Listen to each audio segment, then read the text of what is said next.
ZPTC చేశారు. ఇతను రాజానగరం నియోజకవర్గంలో ఎమ్మెల్యేగా పోటీ చేశారు. మొన్న కూడా కాంగ్రెస్ పార్టీ తరఫుని మన గోపాలపురంలో వరింద్ గారి మీద పోటీ చేశారు. ఏఐసిసి మెంబర్ అయ్యారు, పిసిసి జిల్లా అధ్యక్షుడు అయ్యారు, మన రాజమండ్రి తూర్పుగోదావరి జిల్లా అధ్యక్షుడు.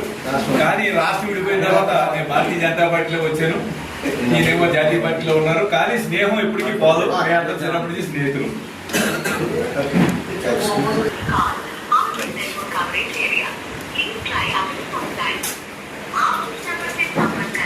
ఈరోజు నా చిన్న స్నేహితుడు మొదటి నుంచి కూడా వాళ్ళ నాన్నగారు, అదేవిధంగా ఆయన రాజమండ్రి చదువుకుని ఆయన పుస్తకాలతో నేను డిగ్రీ వరకు కూడా కంప్లీట్ చేసుకోవడం జరిగింది. తర్వాత పీజీ కూడా చేయడం జరిగింది.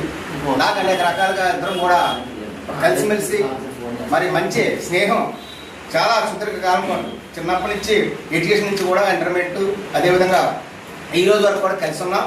మరి ఆయన పార్టీలు వేరైనప్పుడు కూడా మా యొక్క ప్రాణ స్నేహితులు వారి వెనకాల మరి ఈరోజు ఇటువంటి జన్మదినోత్సవాలు మరింత జరుపుకోవాలని కూడా మనస్ఫూర్తిగా అభినందిస్తూ ఈరోజు ఆయన ఇచ్చేయడం